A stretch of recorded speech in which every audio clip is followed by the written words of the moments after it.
अस्सलाम वालेकुम, आप देख रहे हैं पीए न्यूज एचडी और मैं हूं आपके होस्ट सादिया बतूल।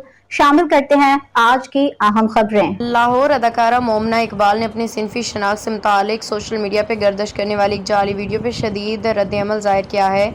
एक हालिया इंटरव्यू में मोमना ने इंकशाफ किया कि वीडियो उनके अगस्त 2022 में दिए गए इंटरव्यू के क्लिप को एडिट करके जाली अंदाज में पेश की गई, जिसे अब तक 45 मिलियन से ज़्यादा बार देखा जा चुका है। मोमना का कहना है कि इस वीडियो के बाद उन्हें रिपोर्टर्स की कॉल मौसूल होना शुरू हो गई और वह हैरत ज़दा थी कि लोगों को क्या जवाब दें, क्योंकि किसी लड़की से इसकी सिनफी शनाख्त पर सवाल करना नहायत तकलीफदेह बात है। उन्होंने मज़ीद बताया कि वह इस वक्त बहुत से लोग उन्हें वज़ाहत देने का मशवरा दे रहे थे, लेकिन वो सोचती रहीं कि इस किस्म की बेबुनियाद बातों पे क्या रद्द-ए-अमल दिया जाए, इसलिए उन्होंने किसी भी किस्म के रद्द-ए-अमल देने से गुरेज किया।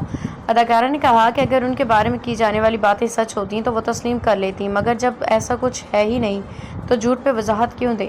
वाज़ेह है कि मोमना इकबाल पाकिस्तानी ड्रामा इंडस्ट्री की मारूफ अदाकारा हैं, जो अब तक कई मकबूल ड्रामों में बतौर मरकजी किरदार अदाकारा काम कर चुकी हैं। न्यूज स्टूडियो से अब तक के लिए इतना ही। मजीद खबरों और अपडेट्स के लिए देखते रहिए पीए न्यूज एचडी।